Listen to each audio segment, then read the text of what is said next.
बरार है। अस्सलाम वालेकुम। यार ये टेसल किस तरह देते हैं आप, ये जो लगे हैं?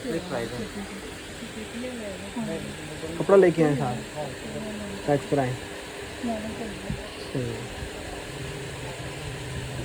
अच्छी बात।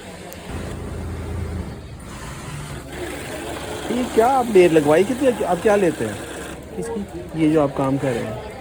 डिफरेंट प्राइस है, हर काम का अपना एक है। इसकी क्या दे रहे हैं? ये जो मैं बना रहा हूँ इसका, हाँ, इसका कम से कम 1200-1500 रुपये। सिर्फ ये लगाने का?